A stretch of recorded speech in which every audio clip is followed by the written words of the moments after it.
嗱，講喺我身後咧，光燦燦嗰個地方咧，就係佛山街最近比較火嘅江灣夜市。因為好多粉絲之前都同我哋講㗎啦，喂，呢一期佢哋興我星哥得閒過嚟試下啦，冇問題啊！我哋睇咗一下嘅，喂，佢呢間嘢咧，佢就唔係嗰啲好地踎嘅嗰啲咁嘅夜市，我覺得呢個規模係比較大㗎，同埋佢依家佢個地方咧就喺一個立交橋嘅下邊，一個環島嘅下邊，即係上邊有瓦遮頂㗎啦，放心㗎啦。咁佢下邊咧可以擺嘅地方咧，一個圈咁樣掃過去，冇一間一模一樣，佢唔會好雷同嘅。一開始好擔心話，全部都係臭豆腐啊、咩烤魷魚啊嗰啲咁嘅嘢嘅，睇落好似間間都有啲唔一樣。入到嚟第一檔都已經唔係凍品，都係現場去包嘅一種小籠包。多少錢啊9塊一份？9塊一份，招牌醬肉和葱香鮮肉兩種口味的。有手工嘢食嘅，同你講，越嚟越感覺係對路嗰種 feel 啦。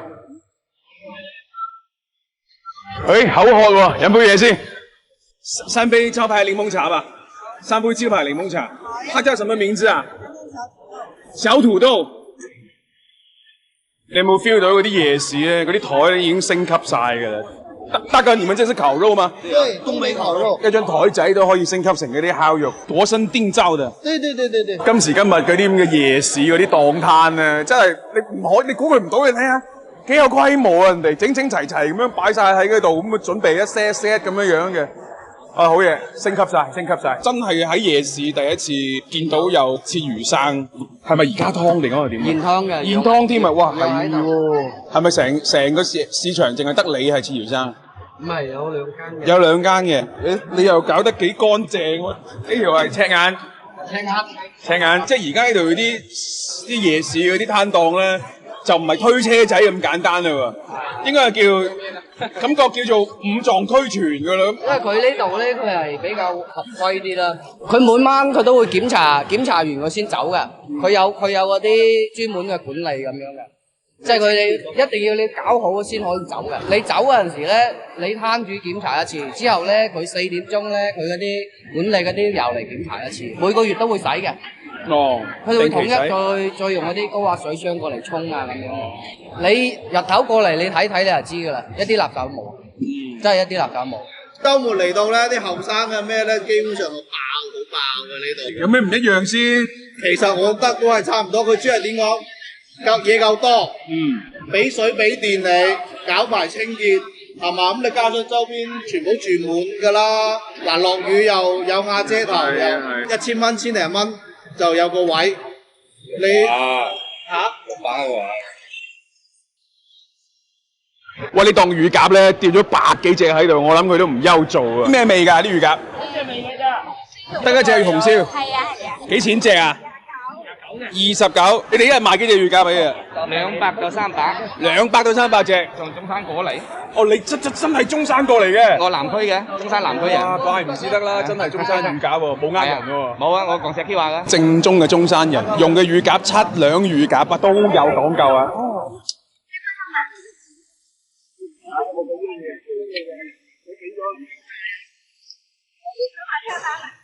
沙爹燒，執啲啦，幫我哋乜都執2、3寸咁啦，10寸8寸加埋就 OK 㗎啦。咩好食啊，老闆娘？果肉。普寧豆腐。果肉點賣？果肉同埋買果一個價6蚊4個。哦，好啊，仲有呢啲咧，哇，呢好大份啊呢啲。嗰個芋頭嘅3蚊雞一個。芋頭嘅，好啊，咁我哋一樣都要少少啦，好嗎？一個口味攞1個定？一個口味攞2個得啦，一個口味攞2個試一試啦。呢2個每樣2個。係，冇錯。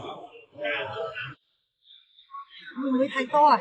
唔緊要，好多人。嗰個係地番薯咩？拼盤就5蚊7個。係啊。哇，好靚啊豆腐。搞掂。整幾碗湯嚟飲啊！有啲咩湯飲啊？雞骨草啊、木棉花啊、鯪魚啊。我要碗雞骨草。可唔可以輕輕打開嚟睇睇啊？輕輕打開嚟睇睇啊！哦，呢度可以喎。係可以喎，幾香喎。試蒸閒都係你嘅，即係就係負責筆就得㗎啦。出餐最快。但係佢呢6煲嘢咧賣完就算㗎啦，成晚都係得個6煲。不過都會隨住季節變化嘅。係。好，走。拜拜。點解日日都嚟呢間檸檬茶咧？有靚女嚟。好真實。幫我拍張照，拍啊，再拍你們了。基本上咧，即係我哋就肚就係咁多啦。咁我哋揀啲特色少少嘅咁上下。咁當然，檸檬茶老闆娘都好熱情，很熱情，是吧？那麼我們就坐在這裡就一起吃啦，啊，一舉兩得。呢檔潮汕炸果啊，手工嘢嚟嘅，係其實佢哋自己手工做嘅啫，佢唔係買出邊嗰啲嘢嘅。喂，佢呢個豆腐，它這裡面是什麼韭菜？韭菜有點肉餡那種感覺，還挺香呵。